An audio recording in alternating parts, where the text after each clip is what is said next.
pangarap, san man umabot tayo. Pati ko rin ang mga tagapagpakinig ng programang Buhay OFW ngayon sa DWDD 1134 Armed Forces Radio. Mabuhay kayo mga OFW, mga bayani ng Pilipinas.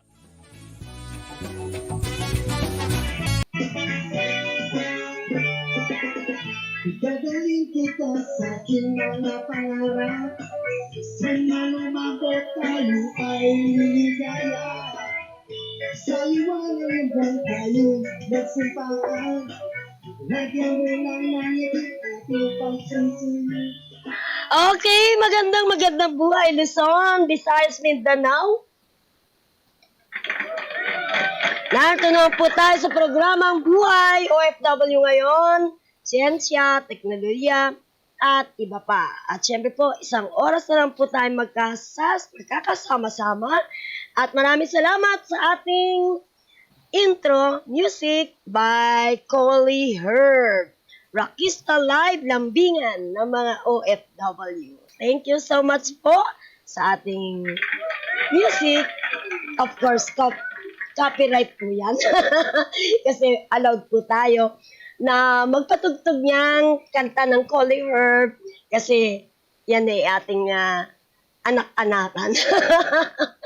Ang umawit ay si Martin Alvarez, ang kapatid ng ating son-in-law. Ayan. Congrats sa inyo ha, Martin, by Coley Herbs. Ayan. Okay. At syempre, dito naman po tayo sa ating programang Buhay OFW ngayon. Ang pag-uusapan natin ay medyo masasabi natin maraming nagtatanong, ng mga katotohanan. At October, syempre, nararamdaman na naman natin ang araw ng mga patay o All Saints and All Souls Day. Bago na, thank you very much po sa ating technical side sa DWWD. Maraming salamat sa ating mga boss doon sa ating station. Thank you so much po sa mga suporta. At syempre ngayon kasama natin ang ating partner na talagang kahit gustong-gustong matulog ng ganitong oras, magpahinga, pero andito pa rin po siya kasama natin. Walang ibang kundi ang ating international life coach na si Miss Jeline. Hello, Jeline!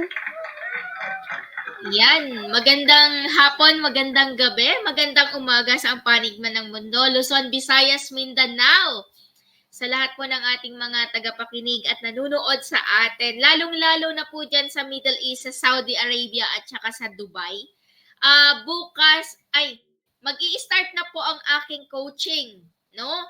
So Philippine time ng Middle East ay 8 o'clock and Philippine time 1 o'clock in the afternoon. At sa lahat po ng aking mga bati na ako kasi mamaya pag pumunta na tayo, mapailalim na tayo sa topic natin, hindi na mapuputol. So binabati ko muna lahat ng aking mga estudyante na lahat ng kinoach ko this month, lahat po sila fulfilled yung mga goal nila. Congratulations! Sobrang nakaka-proud. And of course, yung Multi-Millionaire Mind Intensive na pumunta dito sa Philippines, sila po yung coach ko talaga, T. Harv Eker and Robert Riopel. Thank you so much. Sila po yung mga mentors ko international. Yun, the Multi-Millionaire Mind. Yan. And of course, sa lahat ng ating mga viewers dyan sa Canada. Yan. At meron na rin po tayo pala, may estudyante na rin ako na nasa New Zealand and Switzerland. Ayan, mabuhay kayong lahat. Sobrang grateful ako sa inyo. Yun nga, tama yung sinasabi ni Tita Terry, no, na ganitong oras masarap talaga matulog. Lalo na kung umaambon-ambon. Malakas ng ulan kanina tapos biglang uminat, so kaya hindi namin maintindihan yung aming sitwasyon ngayon. Ako ay may ubo, may sipon, halo-halo na. Oo. At the same time, kailangan ko po talaga matulog kasi pagdating po ng evening time, ako po ay nagko-coaching. Sobrang loaded po yung aking schedule and minsan naghahabol po ako kasi hinahabol ko po yung international na makabalik tayo next year sa aking public speaking, local and international. So, yun po yung ginagol natin ngayon. Kaya, yun, maraming salamat din sa mga nag-enroll sa aking coaching program. Yan. Thank you so much. Okay, batiin din natin ang ating mga OFW. Siyempre, ang bantay kasangga ng OFW International. At siyempre po, ang sumusuporta po sa ating grupo na walang iba kundi si Brother June Sonyo from California. Salamat po sa inyo pong suporta para sa ating mga future livelihood, para sa ating mga OFW. Sabi nga, uwi na. So, maganda yung ibig sabihin, uwi na. Wala nang mangingibang bansa. Uwi na kayo. Kasi po, sa mga susunod na araw po, ating pong ipapaliwanag kung ano itong uwi na. Okay, anyway, yung ating topic ngayon, ito maraming excited dito at maraming nagtatanong. Ito po kasi yung madalas na, kung mahilig kayong manood ng mga fantasy, Chinese movie, Chinese fantasy, laging nababanggit po itong ating tatalakayin ngayon. Kasi ako po talaga, lovers po ako ng mga Chinese movie, mga Chinese fantasy, mga emperor, mga ano-ano pang mga magic na nandyan. So, ito po yung ating tatalakayin next life. Totoo ba na mayroong nabubuhay ulit o tinatawag na next life, yung namatay ka na, pero napunta ka lang sa ibang lugar, ibang ano man yan, daigdig man yan, o ano yung kinakaroroonan mo, yung tinatawag next life.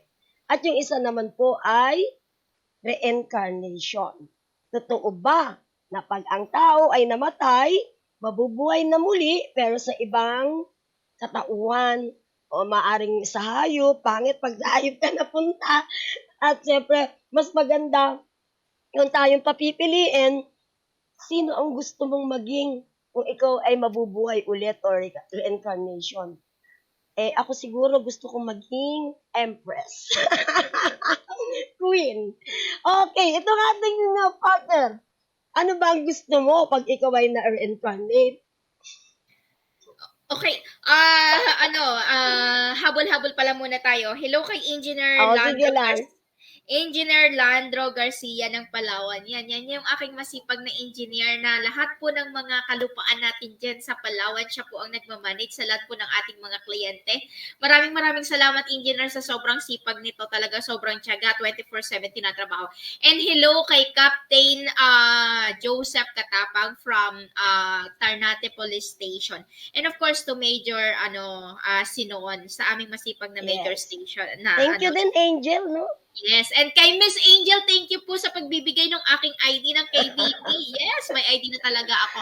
Legal na po talaga ako. Legal na po talaga akong pwede maging announcer, pwede na po ako mambanat. Hindi na. Mag-ingat-ingat na po tayo kasi may lisensya na po ang aking bibig. So, yon. Ayun, ang tanong nyo po, Tita Terry, is ano? Siguro bago mo sagutin yung tanong ko, tungo muna tayo dun sa iyong mga paliwanag tungkol dito sa mga nagtatanong sa atin about next life and reincarnation. Yes, go ahead. Okay, so sa mga, 24/7 to na mostly tinatanong sa atin, no? Ano po ba, Miss Jaline, yung past life na tinatawag? At saka ano yung reincarnation. So, ito naman po ay isang paniniwala. Maaari po kayong maniwala o maaaring hindi. Hindi na rin naman po namin ito sinasabi na kailangan nyo paniwalaan dahil ayon sa batas ng KBP, kailangan namin isabihin sa inyo na ito ay pawang research, mga ideas, informations, at paniniwala na sinasabi lang namin sa inyo. So, ang reincarnation, ito ay mula sa mga Hindus or sa mga Buddhist na kapag ang tao ay namatay, ay pwede ito sumalin sa another dimension. Or, halimbawa, kung ikaw ay may nagawang mabuti, pwede kang maging tao. Kung ikaw naman ay nagawang masama, pwede kang maging hayop sa next life. Or mamimili ka, ano ang gusto mo pag namatay ka? Sa susunod na nabuhay ka, pipili ka ba na maging halaman ka, maging gulay ka, maging paro-paro, maging puno, maging baboy? O, di ba? Kung mahilig ka kumain ng baboy ngayon, so sa next life, baka ang karma mo, dahil maraming pinapatay na baboy, lahat naman tayo kumakain noon, di ba? Baka sa next life, ikaw naman yung kakatayin. Yung mga ganong sitwasyon. So, yung iba dyan, mapalad, maswerte na ipinanganak or mapupunta yung life nila sa pagiging hari, reyna, yun ang pinakamasarap. So, yung mga tao, no, tayo, no, sinasabi natin na masarap ang buhay ng mga royalty. Sa akin kasi hindi eh. Hindi. Hindi. Sa Talaga, mga napapanood ko, hindi talaga. Hindi. Kasi kung napapansin nyo, the life of royalty is in between the chaos and the fighting of leadership. Ayun. On how to be on crown. Paano nila mapapangalagaan yung positioning nila. So you need to learn how to fight all the time. So Correct. pero ang ganyang sitwasyon kasi ang past life ko kasi ako I'm a past life reader. No. So I'm a past life reader. Ito yung mga tao, ang past life readers, ito yung mga tao na merong mga gift that they can see the past. Makikita nila yung past at pwede nilang makikita yung future. Katulad nitong mga ilang sikat natin na pinapanood natin sa mga KMJS, no? Nag-promote pa dito, no? Yung sa mga TikTok na napapanood natin at sa kung ano-anong mga YouTube, sila yung nagpe-predict ng sitwasyon na mangyayari.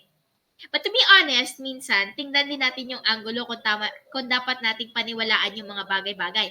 Alalahanin nyo, merong computations or may tinatawag tayo na numerology programming na kung saan pwede sabihin ng isang projector na this year ay magkakaroon ng mga bagyo, lindol.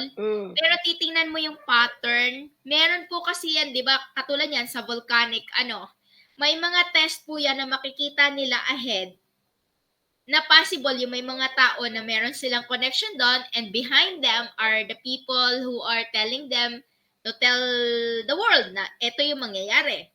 Or may mga advanced leak na mga sitwasyon na paparating. So, pero may mga tao din, ang pinakamahirap kasi dyan ang past life. Kasi ang future, modern na ngayon, pwede nating malalaman ahead of time. But the thing is, yung past life or possible Nostradamus can be a good predictor. Kasi siya, sinulat niya eh. So it means si Nostradamus before, nakikita niya na yung mga magiging situation in the future. Yung ilan naman sa atin, ay yung katulad ko, is nakikita ko naman, what is your past life? Ano yung nakikita? Pero, ang mga taong nagre-read ng past life, ito yung kailangan bigyan mo sila ng authority to read you. Kasi marami tayong mga sikreto na malalaman ng past life reader. Halimbawa, eto marami ako dito mga kliyente. Kaya nga, bayad ako eh. Kasi may lisensya ang bibig ko. Mahal ang binabayad sa akin. Lalo na yung mga VIP na mga tao. Diba? Kasi delikado eh. Delikado, pag di nyo ako binayaran, pwede kong i-announce yan.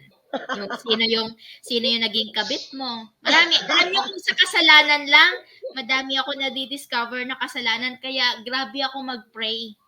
Kasi I am absorbing the negative energy of the people. Kaya minsan maraming tao na nagagalit sa akin, nagtatanong, bakit ayaw mo akong i-read, pino-force nila ako, hindi ko po gagawin yon kasi bakit I am protecting my energy also. Kasi ayaw ko nakaka-discover ng mga bagay-bagay na alam natin na against the law of God and against the law of universe. So yun, minsan respetuhin din po sana natin. So yun nga, marami tayo na di-discover na sa past life pala na ang ilan nating mga tayo na buhay noon napakasimple lang. Tapos, natuto tayong mag-conquer. Natuto tayong manakop. So, habang nananakop tayo, ang mga ilang kalalakihan natin o ilang bloodline natin ay napupunta sa war. So, the world before is more on war and chaotic. So, bakit nagkakaroon tayo ng mga problema at sitwasyon ngayon sa ating buhay? Kasi bakit? Possible. Halimbawa, ikaw, Tita Terry, ang past life mo is, sabihin mo na nanggaling ka sa isang prominenteng pamilya from the past. Hindi naman ganon, nasa royalty ka, pero wala ka talaga dun sa pinaka-royal. Meron kang posisyon na possibility you are conducting or doing the deliberation of messages. Let's say sa past. Tapos ang nangyari, ang bloodline mo, halimbawa, ang tatay mo ay isa sa mga general. Mhm. And the general is keep killing people. Okay? So, he went to fight. Nakikipaglaban siya. And sa pakikipaglaban niya na yun, sa bawat dugo na namamatay doon sa war nila, ang mangyayari is dadalhin mo siya sa present.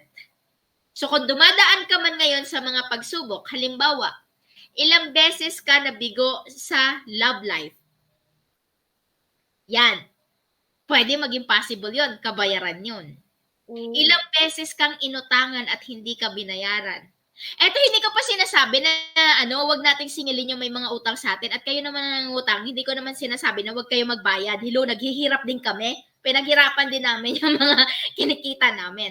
Ang sinasabi ko lang, kung ito ay paniniwalaan, pero yun yung mga possibilities. So maraming possibilities, minsan tatanungin mo, bakit kaya tong tao na to sinasaktan ako? Bakit kaya tong tao na to sinisiraan ako?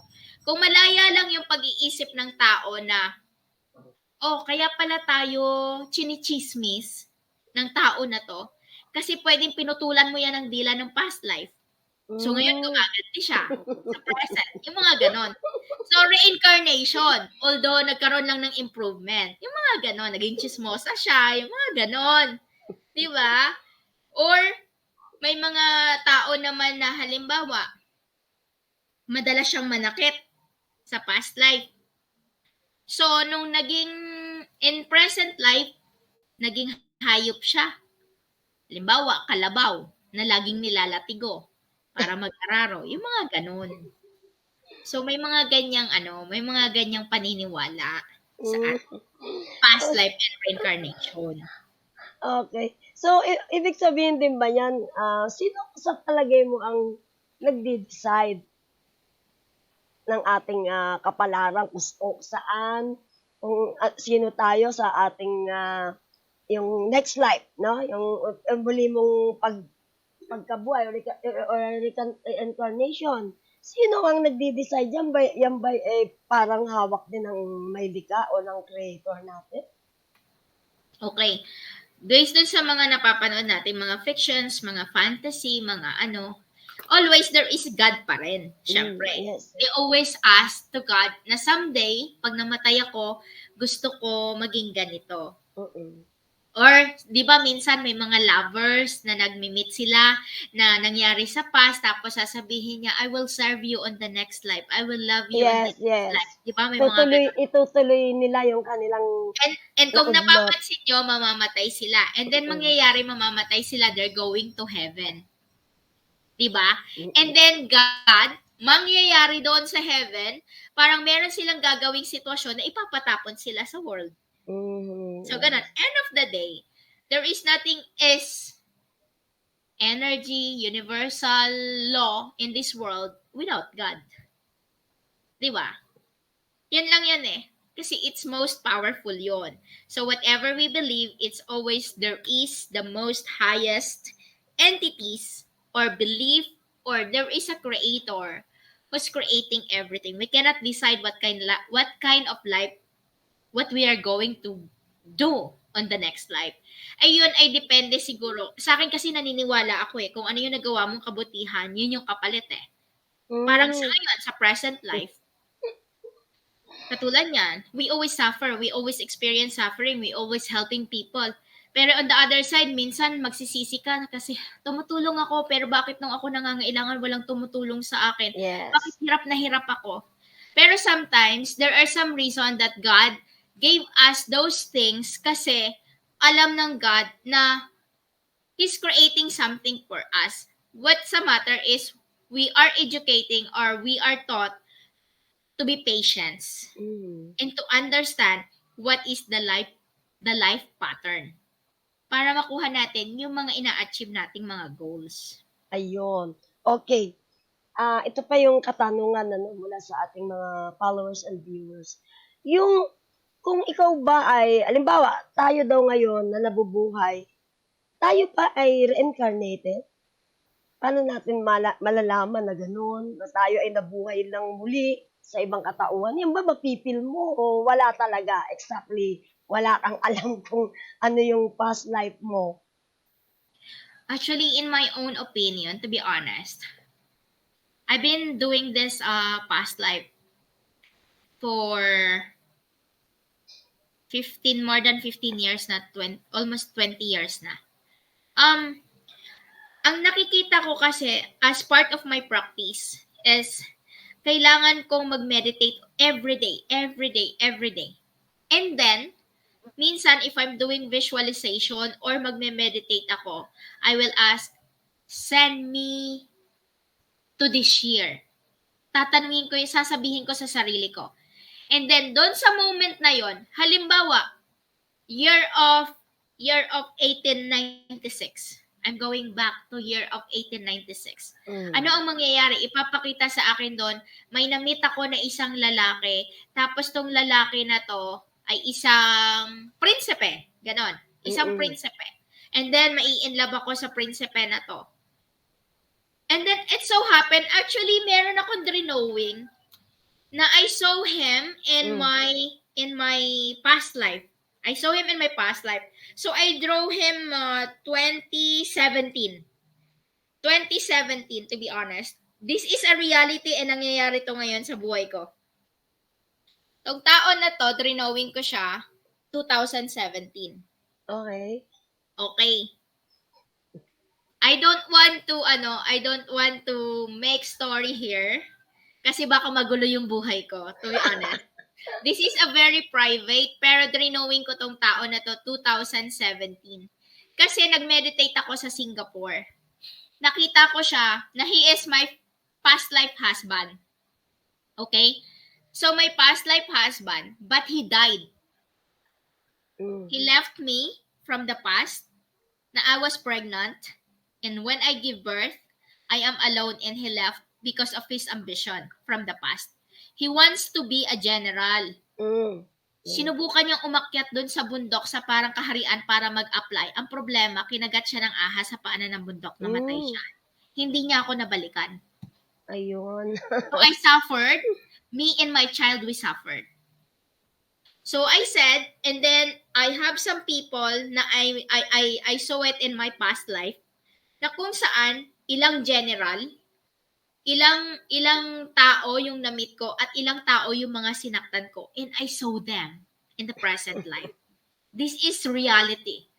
So now, eto ang kwento nito ng tao na to. Na-meet ko siya sa Philippines.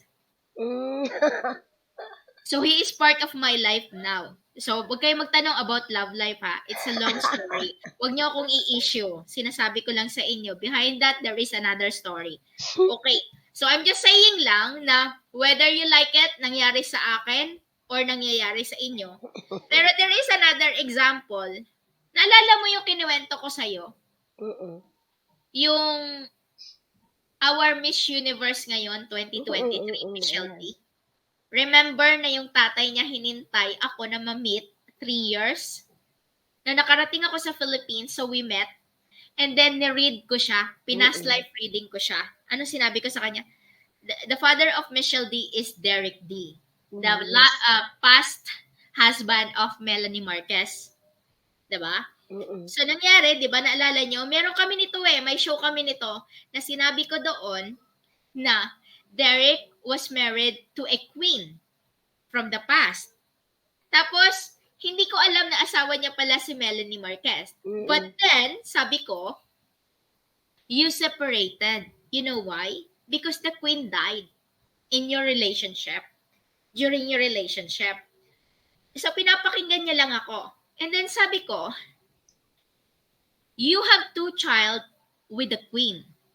But the other one is torn up to become a princess or a queen, a crown. Tapos sabi niya, that's impossible. Because, yes, you're right, I have 2 daughters. The other one is a teacher, studying in Harvard. The other one is a model. So, cannot be a queen. Wala sa kanila magiging queen. And I said, if it's not happening yet, maybe it will happen. So, and remember, after 6 months, Tita Terry, nag-join si Michelle ng Miss World. Nanalo. 2019 yon, remember?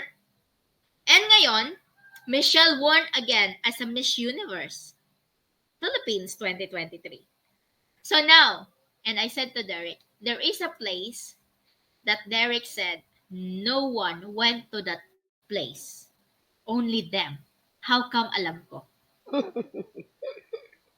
So it was an amazing story, but it doesn't mean na ito yung nangyayari sa past, ito yung mangyayari. There is a situation that it will happen.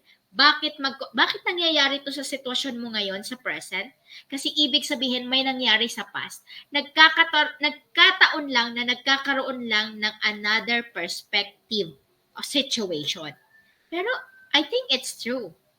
Kasi marami na rin po kasi ako na past life reading dito. Hindi lang sa Philippines, pati mga dato, pati mga prinsipe, kahit papano, meron na po tayong mga nagagawang ganon.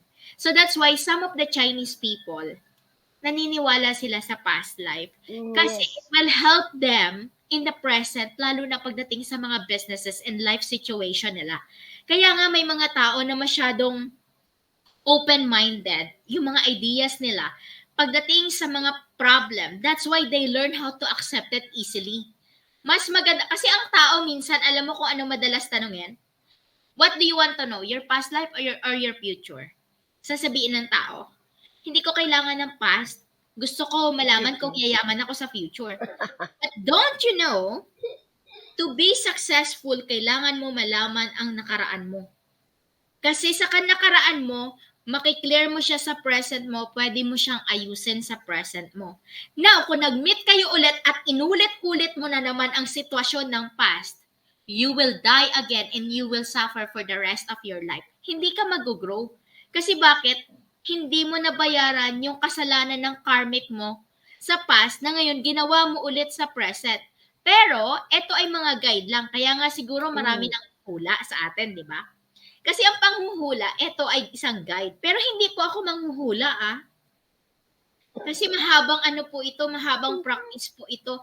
Ang panghuhula po kasi ganyan. Nai-insights nila, nakikita nila. Pero ang panghuhula po kasi, either ito ay magkakatotoo o hindi. Mas maganda po kasi yung inaaral natin yung mga situation at ipinapaliwanag sa atin ng mabuti. Huwag po tayong maniniwala basta-basta kasi lalo na ito rin isang paalala rin sa ating mga manghuhula. Huwag niyo pong i-declare sa tao kung kailan siya mamamatay or kung kailan siya yayaman or kailan siya magsasucceed or kailan siya mag-fail. Alam niyo po kung bakit? Wala po tayong karapatan na pangunahan ang gawa ng Diyos. Kasi maaari po nangyari sa kanya na mamamatay siya pero ang sinabi ng Diyos, may purpose siya para mabuhay. Kaso lang binigyan mo na siya ng idea na mamamatay na. You're putting this psychologically, mentally sickness, which is the person will believe na mamamatay siya. Diba? Huwag po natin gawin yun. So, ito po ay isang paalala. Muli po sinasabi ko sa inyo, either maniwala po kayo o hindi. Ito naman po, tayo po ay inaaral at ito po ay ating mga experience lamang na isinishare dito sa aming show. Yan. So, malamang, mapupuntirya na naman tayo nito ng mga tanong. Speaking of kailan mamamatay? Wem Pacheco pala, lagi sinasabi, ito ba ay live? Ito ay live. Hello, Mami Wem Pacheco, dyan sa AFP. May Meron kasi parang sa Facebook, meron parang yung apps na, apps ba yun? Nakatuwaan kong i-click. Gusto mong malaman kung kailan ka mamamatay. Sige, klinik ko siya. Yes. Meron mga Klinik ko siya. predictions na ganon. Nakita mo ba? Lumabas? Yes. Meron mga predictions na gano'n na halimbawa 2024 yumayaman ka. Tapos eto 2023 yayaman ka. Tapos eto nangyari, hindi ka naman yumaman. Tapos sasabihin mo napakawalang hiya ng predictions na 'yon. Kasi ganito lang po 'yon. Ang pagyaman is sinasabayan po yan ng faith. Okay, faith, respect, responsibility, commitment, hard work. Kung meron ka lang hard work at wala kang faith, wala kang respect, wala kang commitment, it doesn't work. Magsasucceed ka, panandalian, tatanggalin din yan sa'yo kaagad. Bakit maraming tao? Nag-i-enjoy ngayong buwan, one day millionaire. Kinabukasan may sakit na, nawala lahat, ipinautang ang pera kasi nagyabang, naubos, hindi na binayaran. There are so many possibilities that will happen to us. So that's why, kaya nga, di ba, pag nagko-coach ako, marami akong kino-coach. Yeah. Coach mo ako. What is 25,000 over 1 million? Iko-coach kita ng 25,000, kumita ka ng 1 million within a month or within 6 months. Is it fair enough? Pero eto, pag na-coach mo na at yumayaman na, hindi na satisfied.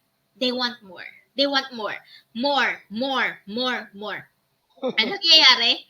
Nilamon na ni BIR. Okay? Nung nilamon ni BIR, babalik kay coach. Ngayon si coach parang nababaliw si coach ng kaka-research, kakatanong. Buti na lang medyo may alam na tayo sa mga bylaws na yan. Ngayon, ibabalik nyo na naman kay coach. Parang ako na ang BIR, ako na ang abogado, ako na yung real estate broker. Lahat na ako na. Diba? Yung nag-coach ka ng one time, pero yung serbisyo mo is a lifetime. Ano? Tapos sila yung kumikita ng milyones. Sila yung nagpapakasarap. Okay guys, tatandaan natin.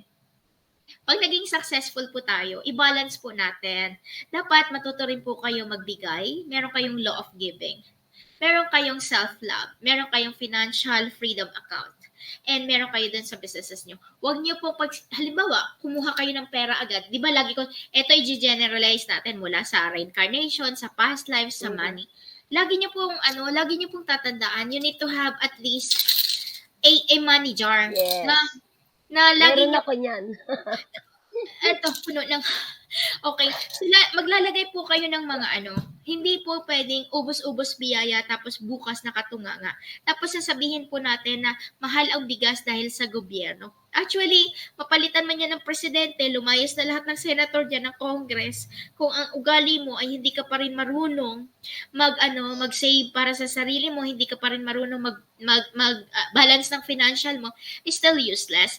Alam mo, minsan, binigay na sa'yo ng Diyos kaso lang ang nangyayari, naging pabaya ka. Kaya tinatanggal sa atin yon, maghihirap ka ulit. Kaya yun, the cycle of your life, yung past life mo is inuulit-ulit mo lang kasi hindi ka natututo. Ganon din yan sa business, guys. Ganon din yan sa present life situation natin. Tapos bukas magrereklamo ka. Hindi mo nga inaral tinuruan ka ngayon, binigyan ka ngayon ng opportunity, binigyan ka ngayon ng chance. Dapat do it. Dapat alamin natin. Gawin natin ng tama. Para, di ba, anong hinahanap natin madalas? Parang ang mga lalaki, ganito, kayong mga lalaki, mananalangin kayo, manghihingi kayo ng ng babaeng matino.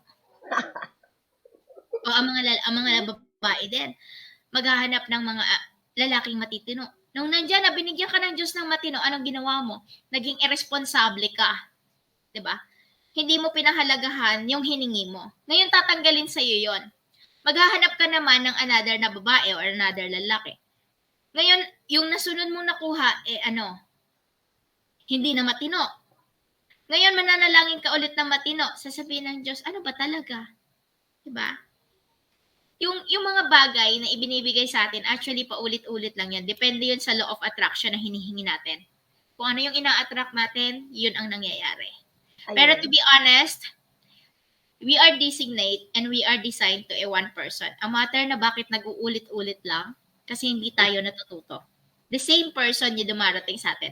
Pero may tao na ibinigay yung Diyos sa atin nung moment na yan, na ibinigay sa'yo, hindi mo pinahalagahan. Kaya bibigyan ka niya ng sakit ng iyong ulo at suffering.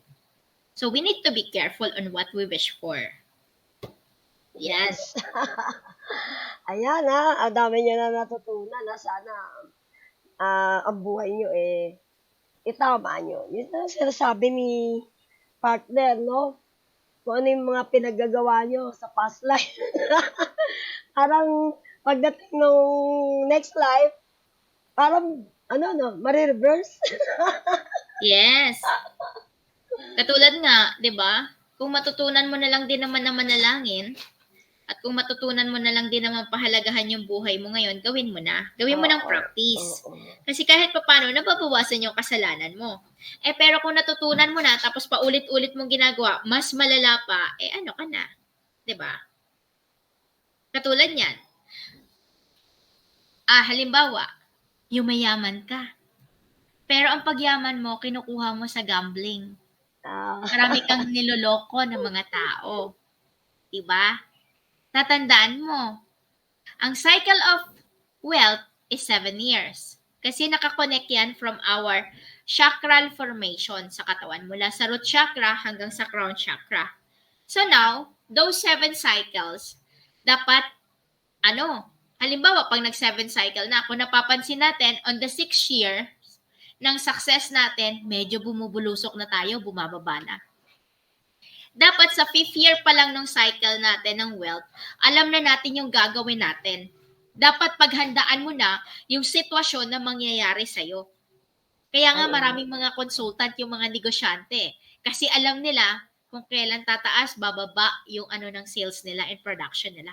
Dapat alam nyo rin, kung sa mga sales kayo or mga sales agent, yung mga business people, alam nyo kung kailan nyo tatrabahuin yung sales nyo. Sa isang buwan, kailan ba kayo kailan ba kayo magsasaturate, magmamaning, magsi-sales marketing, magte-telemarketing, lahat yan, dapat alam nyo. Anong araw nyo dapat gagawin yon?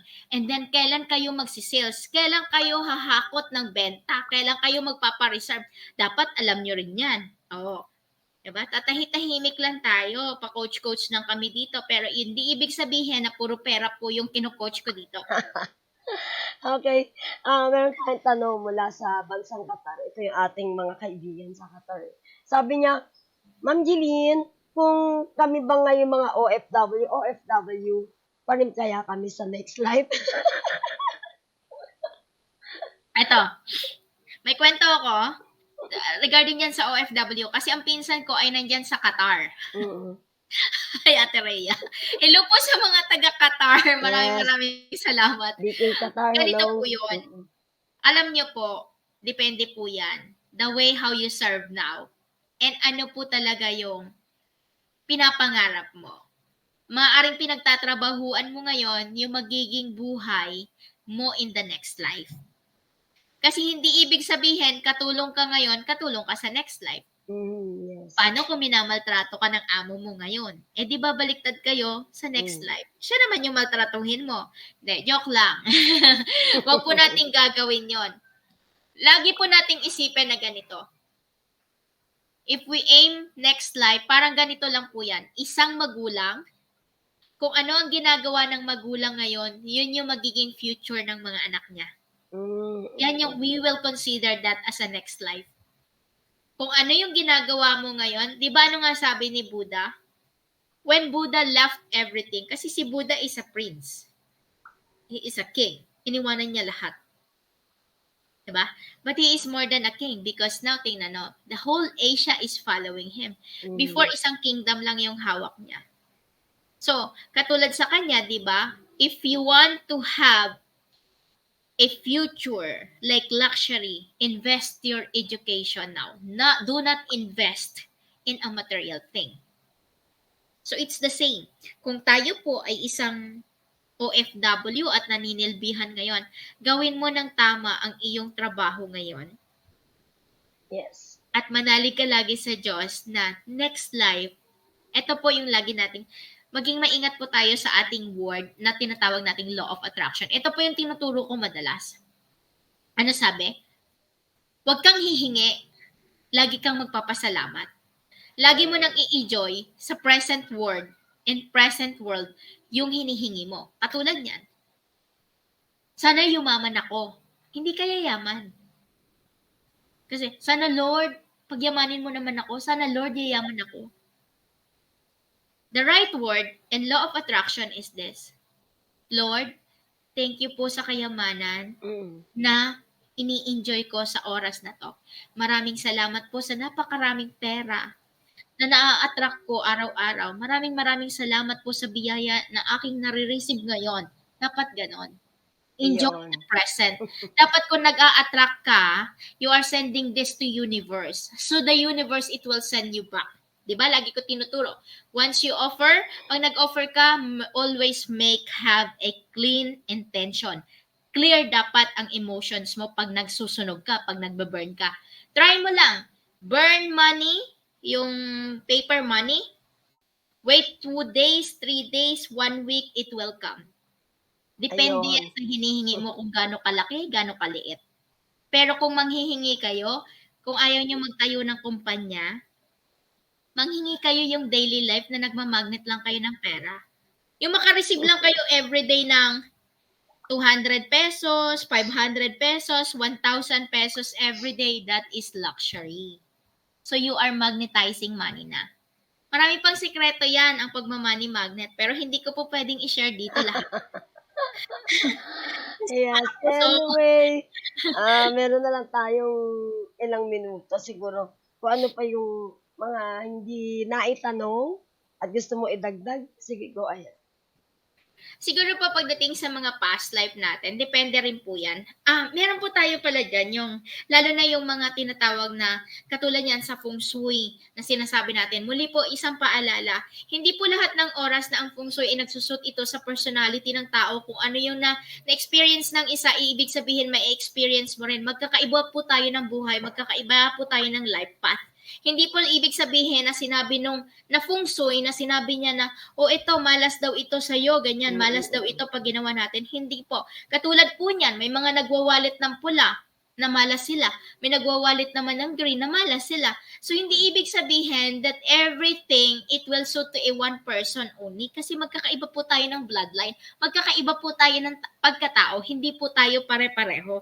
Kaya minsan, mag-ingat din po tayo sa mga paniniwala. Okay? Hindi po lahat ng bagay, everything is energy. Everything around us is energy. But it doesn't mean na lahat ng bagay na nasa paligid natin ay dapat nating paniwalaan. Katulad niyan, ng isang tao, mayaman siya. Ituturing mo siya na parang God kasi doon ka sa kanya nagtatrabaho. But the question is, ang buhay niya ba ay buhay mo? Hindi ba hindi? Sometimes take the experience from someone who succeed. Pero alam nyo ba, isa sa sikreto para maging successful ang tao, huwag mong titingnan yung material na bagay ng isang successful na tao kasi never siya naging successful pa before. Ang kailangan mong tingnan ay kung ilang beses siyang bumagsak at ilang beses siyang bumangon. Yun ang dapat nyong intindihin. Yun ang dapat nating paniwalaan. Pero kasi ang pagyaman, hype lang yan. Katulad ng mga networkers natin. Maraming mga networkers naka-Lamborghini, naka-Ferrari, naka-ganito. Nagsara yung networking, di wala na rin yung Lamborghini. First, once you started doing the business or ang networking ay sobrang ganda. Pero dapat matuto tayo kung paano natin pahalagahan ang pera na kinikita natin sa networking. Because it doesn't last. Yes. Okay. Walang nagtatagal. Lahat ng bagay sa mundo ay temporary. Asawa mo nga nawawala, namamatay, magulang mo nawawala. Ano pa kayo? Diba? Yes. Yung pag-ibig mo nga nangapit bahay, nangaliwang bahay, ano ka pa? Ano pa yung business? Ano pa yung... Ang mahalaga ngayon is panghawakan natin is paano natin i-balance yung wealth natin, yung health natin, yung emotion natin. Yun ang pinakamahalaga. And higit sa lahat, on how you believe in strongly talaga, maging faithful tayo sa kung anong bagay yung mga ginagawa natin, yung mga pinapaniwalaan natin. Ayan. And, tatandaan nyo, hindi po lahat ng sinasabi ko dito ay pwede nyong paniwalaan. Ito po ay based from our research, from our experience. There is nothing is impossible, pero only God knows everything. Yes. Kung ano man yung hinihiling natin, always God is guiding us. Siya lang yung nakakaalam kung ano yung mangyayari sa atin. So always keep holding that faith. Doesn't matter kahit anong ginagawa natin. Only God. Okay, palakpakan natin ang ating partner.